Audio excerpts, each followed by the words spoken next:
दोस्तों जय Hind. Paramilitary news Hindi में आपका एक बार फिर से स्वागत है। भारत सरकार के मिनिस्ट्री ऑफ फाइनेंस ने एनपीएस सब्सक्राइबर के लिए एक बड़ी ही महत्वपूर्ण गाइडलाइंस जारी की है। इसके तहत आपको मिलने वाली फिक्स्ड मेडिकल अलाउंस के बारे में बहुत ही डिटेल्स में और कैसे आप इसका पेमेंट ले सकते हैं उसके बारे में जानकारी दी गई है। इसे समझना आपके लिए अति महत्वपूर्ण है, नहीं तो आपको फाइनेंशियल लॉस हो सकता है। क्या है पूरा डिटेल्स सब जानेंगे, लेकिन वीडियो में आगे बढ़ने से पहले आपसे रिक्वेस्ट है कि अगर आप अर्धसैनिक बलों से संबंधित खबरों को जानने में इंटरेस्ट रखते हैं तो हमसे जुड़े, चैनल सब्सक्राइब करें और अगर वीडियो पसंद आए तो एक लाइक जरूर करें। तो चलिए स्क्रीन के ऊपर चलते हैं। यहाँ आप देख सकते हैं ये एक गाइडलाइन 16 अप्रैल 2026 को गवर्नमेंट ऑफ इंडिया के ministry of finance department of expenditure के द्वारा जारी किया गया है। ये एक ऑफिस मेमोरेंडम है जिसका सब्जेक्ट है grant of fixed medical allowance FMA to pensioners family pensioners covered under national pension system. यानी कि नेशनल पेंशन सिस्टम के अंतर्गत जो भी कार्मिक कवर किए जाते हैं उनके पेंशन और जो भी फैमिली पेंशनर्स हैं उनके संबंध में ये गाइडलाइंस है कि उनको एफएमए यानी कि फिक्स्ड मेडिकल अलाउंस का पेमेंट कैसे किया जाए। चलिए इसको डिटेल्स में समझते हैं। यहां पे कहा जा रहा है कि the undersigned is directed to refer to DOP and PWOM dated 6/12/2023 and 7/2/2025 regarding grant of fixed medical allowance FMA to pensioners family pensioners covered under national pension system NPS wherein the procedure for payment of FMA to these retirees has been prescribed. Copies enclosed. जो भी NPS से retire हो चुके हैं या जो होने वाले हैं या जो भी फ्यूचर में इससे इफेक्टेड होंगे उनके लिए ये डिटेल्स गाइडलाइंस है कि उनको एफएमए का पेमेंट कैसे किया जाए। In this regard, it is informed that the payment of FMA to eligible NPS pensioners, family pensioners, shall be disbursed by the pension disbursing bank through their Central Pension Processing Center (CPPC). The modalities for sanctioning and procedure for payment of FMA to NPS retirees has been finalized as per given details given below.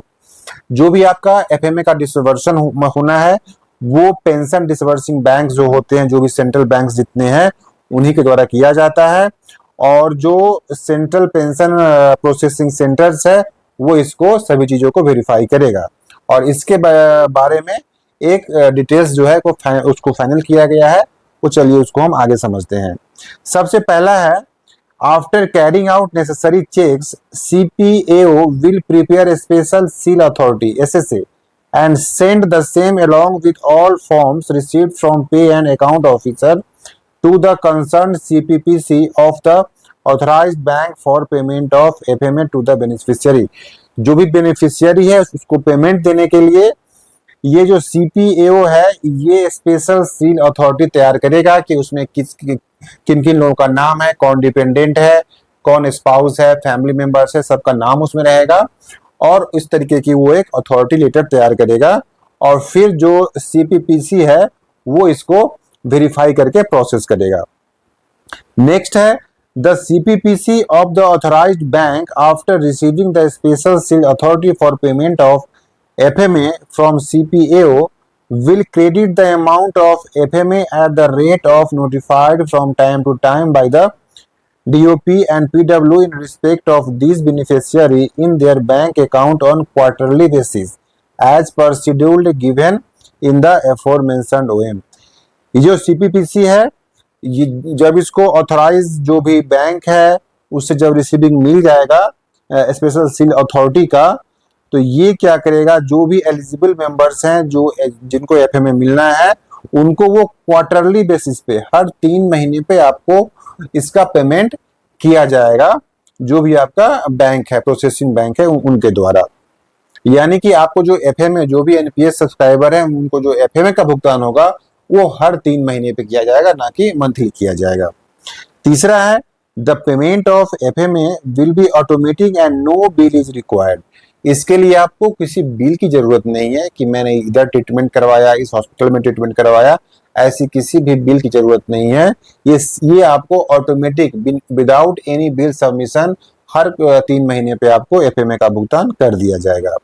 Next है, in case of change in option by beneficiary from FMA to CGHS facility, future में अगर आप कुछ चाहते हैं कि आपको एफएमए आप ना लेकर आपको सीजीएचएस सेलेक्ट करना है, तो ये भी आप कर सकते हैं। और उसके लिए आपको डिपार्टमेंट का जो ओएम डेटेड 23 मार्च 2022 में दिया हुआ डिटेल्स उसको फॉलो करना होगा और उसके हिसाब से आप इस ऑप्शन को चेंज कर सकते हैं।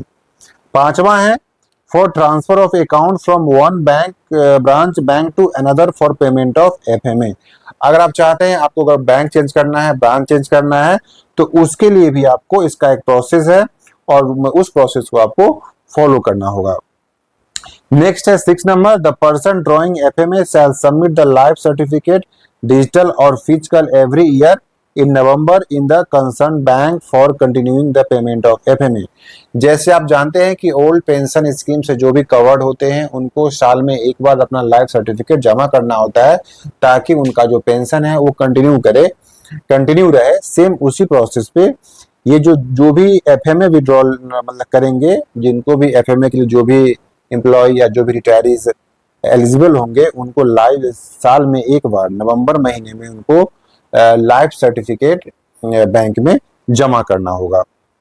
नेक्स्ट है, on the death of FMA beneficiary if the name of a spouse family member eligible for FMA is mentioned in the FMA payment authority, the spouse family member will apply to the bank along with the death certificate for disbursement of FMA to him her। अगर कोई employ की वो spouse हैं, अगर जो भी employ था, जो भी रिटायरीज बेनिफिशियरी था, उनकी अगर डेथ हो गई है और एफएमए को स्पाउस लेना चाहते हैं, तो उसके लिए उन्हें जो भी कंसर्न बैंक है वहां पे उनको अप्लाई करना होगा और फिर उनकी पेमेंट चालू हो जाएगी। The bank will accordingly start disbursement of FMA to him her if the name of family members eligible for FMA is not mentioned in the FMA authority, then on death of FMS beneficiary, the eligible member of the family shall apply to the head of office for issue of fresh FMA authority। अगर आपको जैसे ही आप apply करेंगे आपकी एफएमए चालू हो जाएगी, लेकिन अगर आपका नाम उस लिस्ट में नहीं है, गलती से छूट गया है, तो ऐसे में जो हेड ऑफ ऑफिस है वहां आपको अप्लाई करके और एक फ्रेश एफएमए अथॉरिटी बनवाना होगा और फिर उसको आप बैंक में सबमिट करेंगे, फिर वहां से आपकी एफएमए चालू हो जाएगी। नेक्स्ट है, after making payment of FMA the CPPC shall follow the procedure instructions content in the scheme booklet issued by CPO. ये फिर सीपीपीसी के लिए कुछ इंस्ट्रक्शन जारी किए गए हैं। CPPC are requested to take necessary action for compliance of the aforesaid instruction. Detailed instruction are integration with CPAO for making payment of FMA to NPS retirees will be issued in due course। तो इस प्रकार से government ने जो भी NPS subscriber हैं, जो NPS के अंतर्गत रिटायर होते हैं या होने वाले हैं या हो चुके हैं, वो एफएमए के लिए यानी फिक्स्ड मेडिकल अलाउंस के लिए भी एलिजिबल हैं और ये एलिजिबिलिटी उनको गवर्नमेंट के जो ओएम है डेटेड 6/12/2023 और 7/2/2025 इसके अंतर्गत वो एफएमए के लिए एलिजिबल हैं। तो ये एक बड़ी गाइडलाइंस थी गवर्नमेंट के द्वारा जो भी एनपीएस से अफेक्टेड लोग हैं, रिटायरीज हैं, उनके लिए जारी की गई थी, या जो भी सर्विंग है फ्यूचर में रिटायर होंगे एनपीएस से, उनके लिए भी ये बहुत ही काम की जानकारी है। इसका पीडीएफ मैं डिस्क्रिप्शन में दे दूंगा, आप वहां से ले लीजिएगा और अपने पास इसको सही से रखिएगा ताकि फ्यूचर में आपको किसी भी प्रकार की कोई परेशानी ना हो। एक बड़ी अपडेट थी, इसी प्रकार की अपडेट्स के लिए आप हमारे चैनल को सब्सक्राइब कर लें। वीडियो पसंद आया हो तो लाइक करें। मिलते हैं नेक्स्ट वीडियो में एक नए अपडेट के साथ, तब तक के लिए साइनिंग ऑफ। जय हिंद।